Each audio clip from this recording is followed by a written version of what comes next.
Ambassador Kim Soo-jin walked through the long hallway toward the massive doors of the Galactic Council chamber.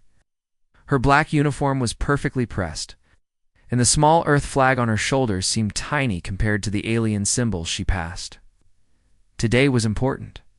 After 3 months of being the newest members, humans would finally show what they could bring to the galaxy's defense. The doors opened with a soft hiss, revealing a room that took her breath away every time.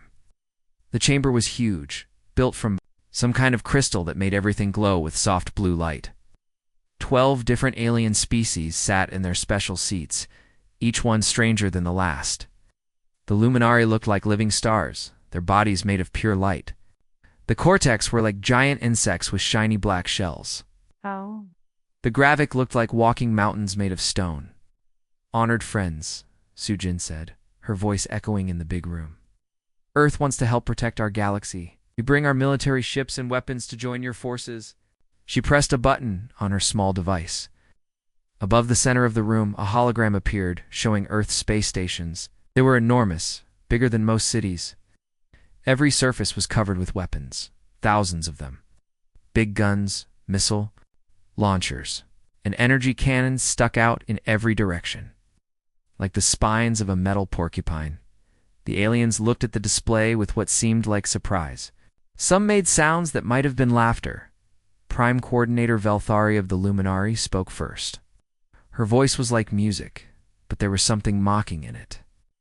"These buildings are very big, Ambassador Kim. Perhaps too big. Our warships are also strong," Soo-jin continued, showing images of Earth's largest battleships. They were dark and angular, covered in armor and weapons. Each ship has enough firepower to destroy a whole planet's surface. This time several. Aliens definitely laughed. Speaker Zixavolume of the Cortex clicked his mandibles together. "Young humans, we understand you want to help, but war has changed. We don't need such rough methods anymore. Our small, fast ships can hit targets with perfect accuracy." "Yes," agreed Velthari. "Where quantum weapons can go through any shield. Our fighters can destroy enemies without damaging anything else. This much firepower seems ... unnecessary." Park Dong-hyeon stood next to Soo-jin, his face showing no emotion. He'd been a soldier for 30 years and had learned to be patient, even when others treated him like a fool. His gray hair and scarred hands told the story of many battles. Counselor to thorax of the Gravik made a sound like rocks grinding together. "The time of big guns and explosions is over. Smart weapons and careful planning win wars now." "We understand your concerns," Soo-jin replied politely. "But Earth's military thinks it's important to be ready for ... unexpected problems." "How cute." Veltharia's voice carried clear amusement. "Don't worry, Ambassador.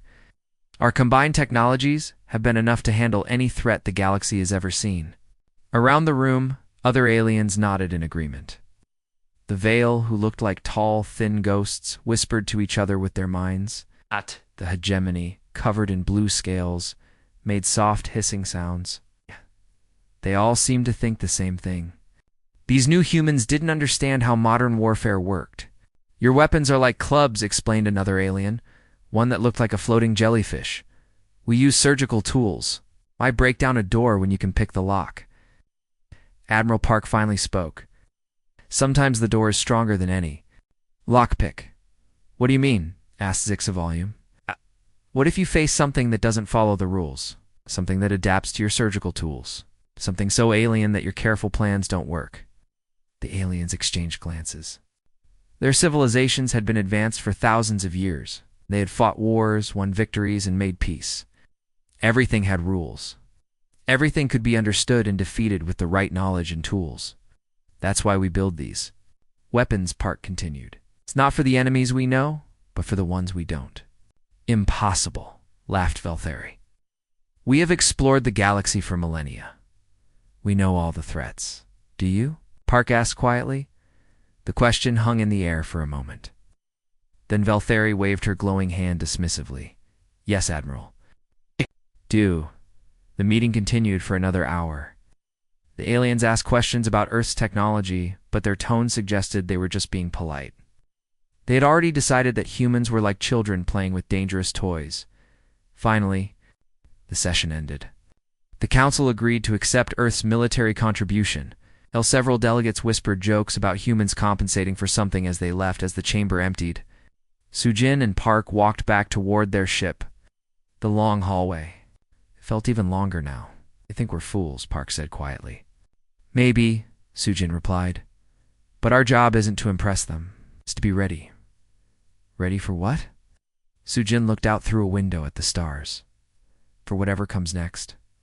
Neither of them knew that in just 3 months their primitive weapons would be the only thing standing between civilization and complete destruction. 3 months after the council meeting, Lieutenant Commander Lee Min-ho was having the most boring night of his career. He sat in the observation post at Kepler Station, watching empty space through the big screens. The coffee in his cup had gone cold hours ago, and his eyes felt heavy from staring at the same star patterns.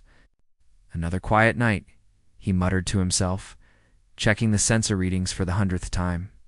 Everything looked normal. The same stars, the same planets, the same empty darkness between them. Then something changed. At first, it was just a small blip on the screen. Minho rubbed his eyes and looked again. The blip was still there, but now it was bigger.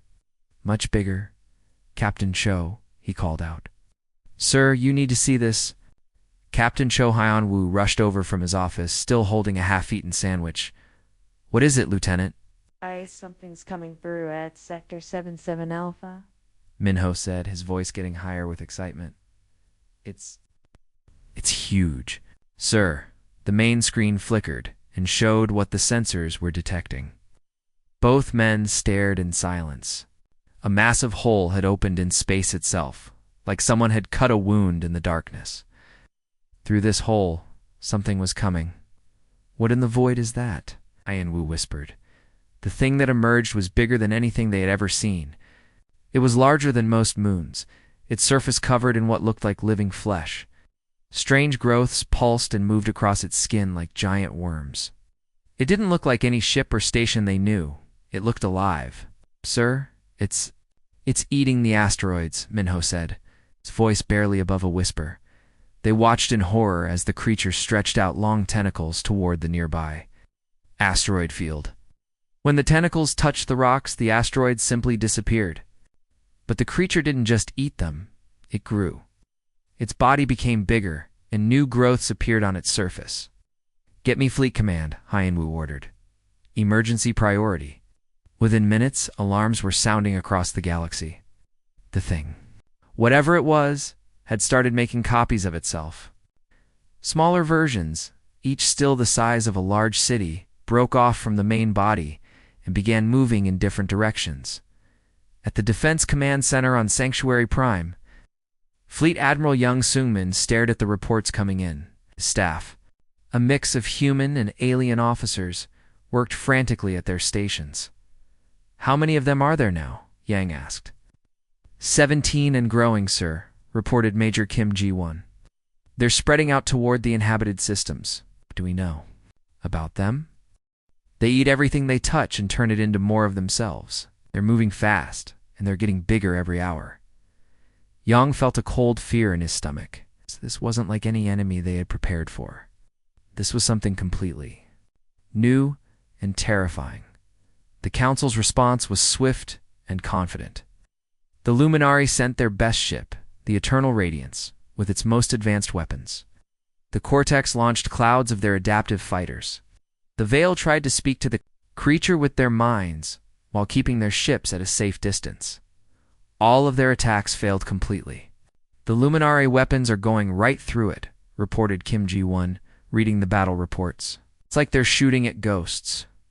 "What about the Cortex fighters?" "Worse, sir. The creature is catching them and turning them into hostile units. They're attacking their own fleet now." Yang closed his eyes. The galaxy's most advanced weapons were useless against this thing, and the Veil. 3 of their telepaths are in the hospital. They say the creature's mind is too big and strange to understand. It hurt them just to touch it. The creature kept moving forward, eating planets like they were snacks. Each world it consumed made it stronger and created more offspring. Small, city-sized creatures spread out like a plague, each one following the same pattern. Eat, grow, multiply, Dr. Yoon Hae-jin. The Council's expert on alien life studied the data with growing fear. It's not just eating matter, she explained to the gathered officers. It's changing the basic structure of everything it touches. Our weapons can't hurt something that exists partially outside normal space. What does that mean? Asked Yang. It means the creature lives in our dimension and others at the same time. When we shoot at it, we're only hitting part of it. The rest exists somewhere else. The entity approached the core worlds home to billions of beings. Panic spread through the council chambers as their leaders realized the truth. They're advanced. Technology meant nothing against something that operated by completely different rules. We've lost 18 fleets, reported Fleet Commander Kexel of the Cortex, his voice shaking. The entity learns from our weapons faster than we can use them. Prime Coordinator Valtheri's glowing form flickered with distress. Our quantum weapons are useless. The creature seems to exist in multiple dimensions at once. The Gravik siege cannons had no effect, rumbled Counselor Thorax. It absorbed the energy and used it to make more babies. For the first time in thousands of years, the galaxy's greatest civilizations faced something they couldn't understand or defeat. The creature was coming, and nothing could stop it. The creature had been feeding for 6 days now, and the galaxy was dying. 3 entire star systems had been completely consumed, turned into nothing but empty space. The thing that had started as one massive entity now numbered in the hundreds, each spawn growing larger as it ate more worlds. In the Council's emergency war room, the greatest military minds in the galaxy sat in stunned silence. Fleet Commander Kexel of the Cortex clicked his mandibles nervously, a sound like breaking glass. His shiny black armor was cracked from stress, and his usually confident voice shook when he spoke. We've lost 23 fleets now, he reported. Every weapon we've tried just makes it stronger. The entity learns from our attacks and uses them against us. Prime Coordinator Valthari's light form flickered like a dying star. For the first time in her 300-year life, she felt real fear. Our quantum disruptors pass through it like it's not even there. The creature exists in multiple dimensions at once. Can't touch something that's only partially in our reality. Counselor Thorax of the Gravik made a sound like boulders grinding together. His stone-like body, usually so strong and steady, seemed to sag under the weight of defeat. Our siege cannons fired for 6 hours straight. Entity absorbed every blast and used the energy to reproduce faster. At the back of the room, Admiral Yang Sung-min stood quietly with his small human delegation. Ambassador Kim Soo-jin watched as the proud aliens who had mocked humanity's weapons just months ago now faced their first real defeat. The Veil mind readers are still in the hospital, continued Valtheri. They say touching the creature's thoughts is like trying to hold a star in your hands. It's too vast, too alien. Several of them may never recover. What about the evacuations? Asked someone. We're trying, but it's too fast.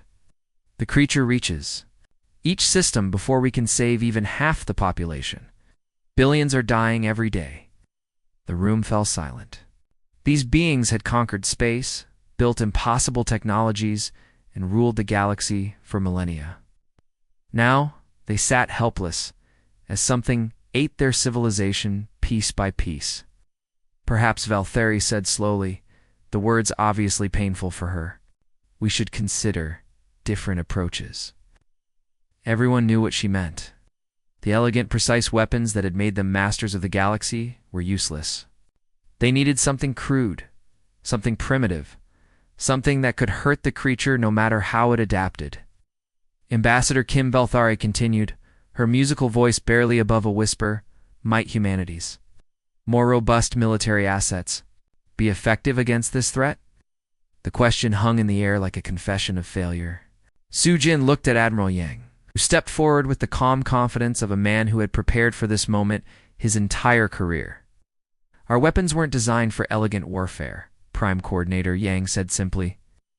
They were built for total war against things we don't understand. I don't follow, admitted Kexthal. Your weapons are smart, Yang explained. They're designed to counter known threats, to find weak points, to win battles efficiently. Our weapons are designed to destroy anything, no matter what it is or how it defends itself. You mean brute force? Said Thorax, his voice carrying a mixture of distaste and desperate hope. Overwhelming force, Yang corrected. When we face something unknown, we don't try to outsmart it. We apply enough power to obliterate it completely. No adaptation, no clever counters, no second chances. The alien leaders exchanged uncomfortable glances. Their civilizations had spent thousands of years moving beyond such crude methods. They had evolved past the need for massive destruction, preferring surgical strikes and minimal casualties. But surely, Velthari said, there must be more efficient ways too. Efficient doesn't matter if it doesn't work, Young interrupted. You've been fighting this thing for a week with your most advanced weapons. How's that working out? The silence that followed was answer enough. Admiral Velthari said formally, her pride cracking like ice. The Council requests humanity's military assistance in this crisis. You want us to use our primitive weapons? Yang asked, not hiding the irony in his voice. Yes, she replied quietly.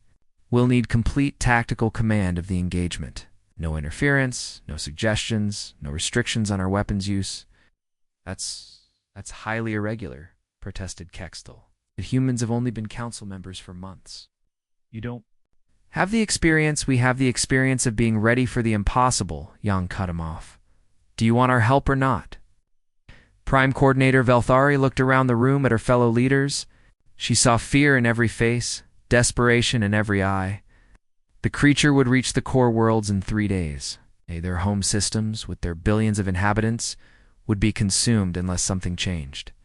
Admiral Young, she said, her voice carrying the weight of her entire civilization's survival, the Council grants you full tactical authority. Use whatever methods you deem necessary. Young nodded grimly. We'll need all our heavy platforms and siege fleets moved to intercept coordinates. This is going to be loud, messy, and completely against everything you think you know about modern warfare. Will it work? Velthari asked. Yang smiled, but there was no humor in it. We'll find out. Sometimes the best answer to something you don't understand is to hit it with everything you've got. The human fleet arrived at the Kepler 442 system, just as the creature began eating the fourth planet. Admiral Park Dong-Han stood on the bridge of his flagship, the Indomitable, watching the monster through the main screen. Even after reading all the reports, seeing it with his own eyes was terrifying. The thing was massive beyond belief, bigger than 3 moons put together. Its surface writhed with living flesh, and long tentacles reached out to wrap around the planet below. Where the tentacles touched, the world simply dissolved, becoming part of the creature's ever-growing body. Sir, the Council observation ships are keeping their distance, reported Commander Bae Sumin from her tactical station. They're requesting permission to come closer to observe our attack. Tell them to stay back, Park replied calmly. This is going to get messy. Behind him, the bridge crew worked with quiet efficiency. These men and women had trained for this moment their entire careers. Unlike the aliens, they didn't believe in elegant solutions or minimal force. They believed in winning, no matter how ugly it got.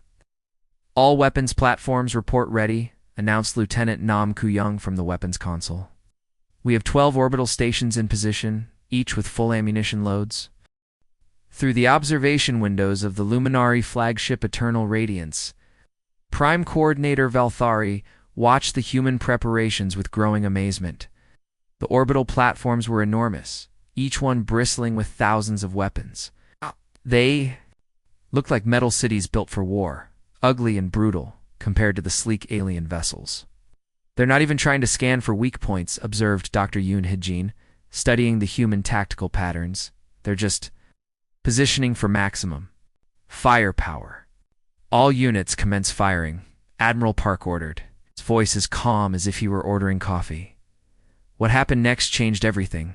The aliens thought they knew about warfare. The space around the creature exploded into pure destruction.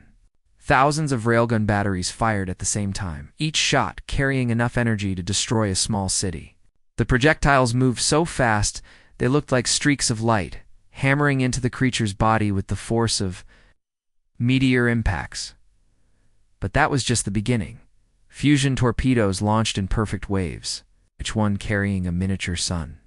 In its warhead, They detonated in carefully planned patterns, creating overlapping fields of superheated plasma that burned hotter than the core of a star. The creature's writhing surface was bathed in nuclear fire. The directed energy weapons opened up next. These massive laser cannons had been designed to crack open planets during sieges. Now they focused their beams on the creature's core, cutting through its flesh like burning knives through butter. "Sir, the entity is trying to adapt," reported Sumin, watching her sensors. "It's attempting to shift its dimensional phase too. Avoid our attacks." "Maintain firing pattern Alpha," Park replied without emotion. "All platforms, continuous bombardment. Don't give it time to think." The creature, which had easily adapted to every alien weapon, suddenly found itself facing something completely different. The humans weren't trying to outsmart it or find its weak points. They were simply applying enough raw destruction to obliterate entire sections of its body faster than it could heal or adapt. On the Council observation ships, the alien leaders watched in stunned silence. Fleet Commander Kextel S. Mandibles clicked frantically as he processed what he was seeing. "They're not using any strategy," he said in disbelief.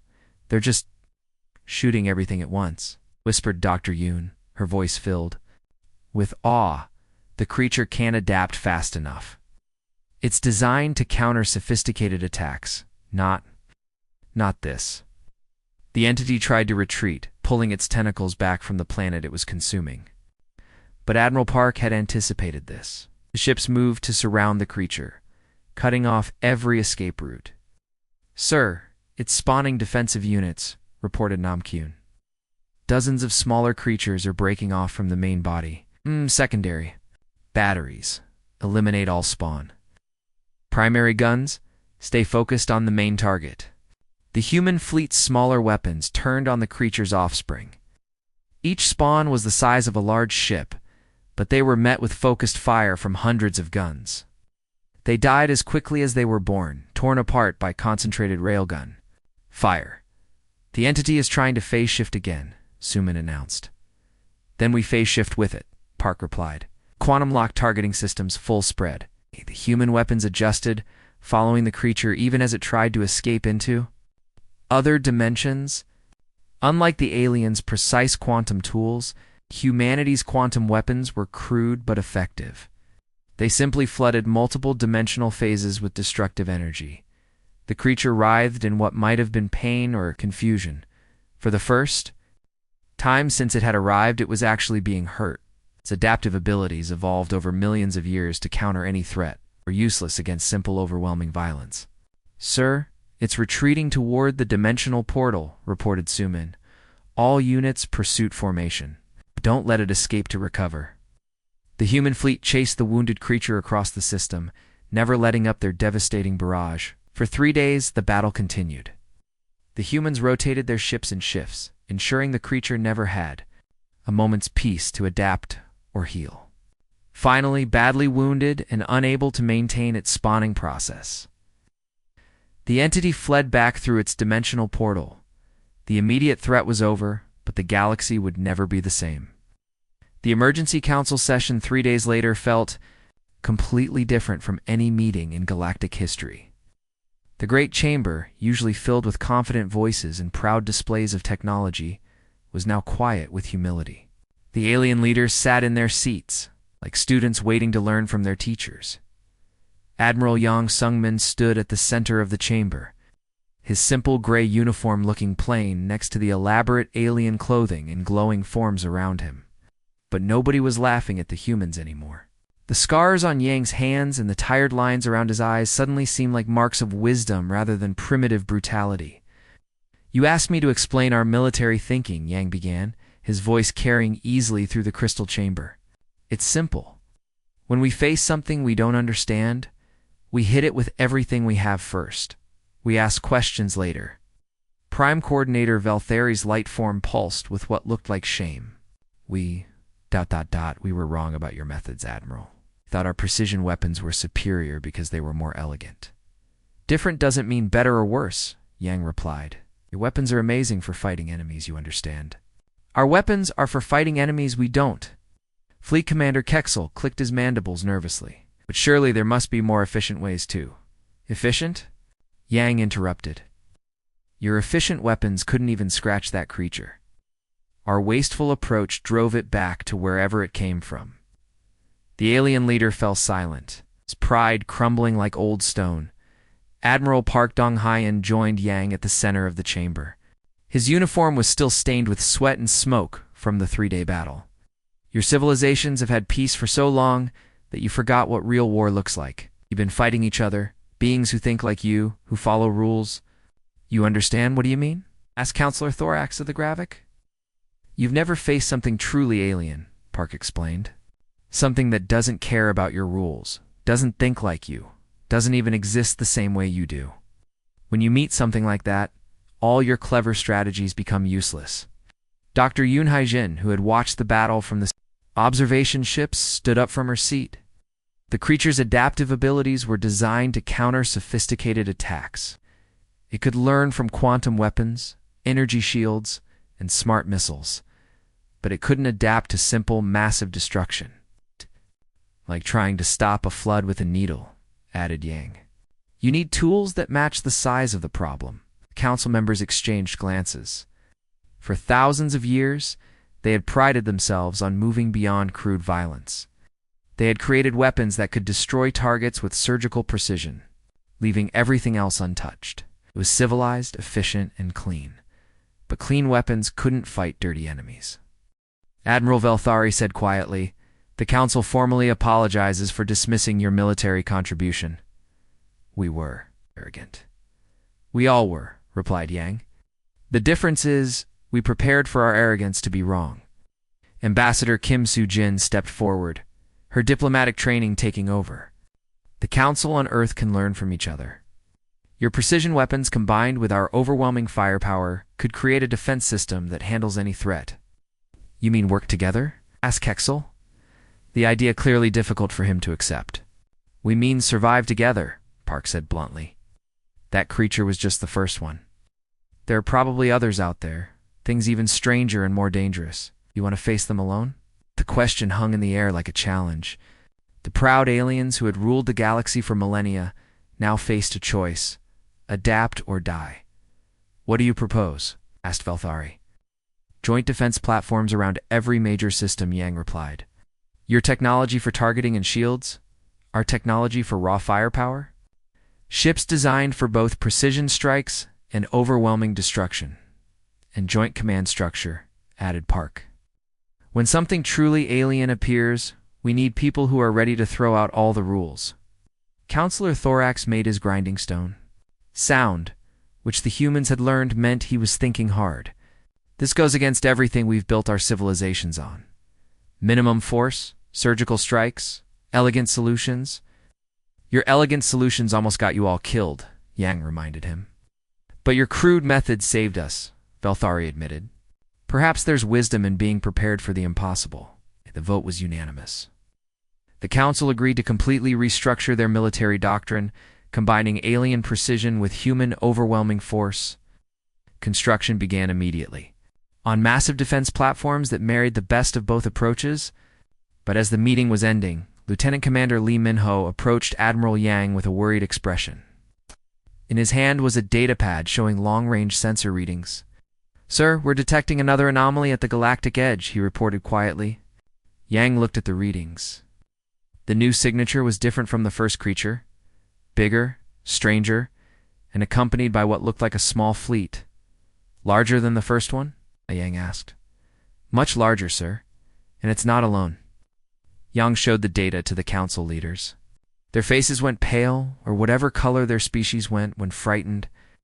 Well, Yang said with a grim smile, at least this time we're ready.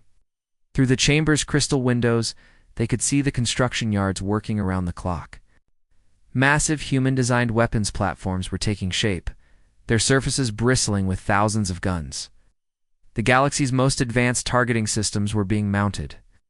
Next to humanity's most devastating weapons, the universe was vast and full of incomprehensible dangers. But for the first time in galactic history, civilizations were preparing for the truly unknown.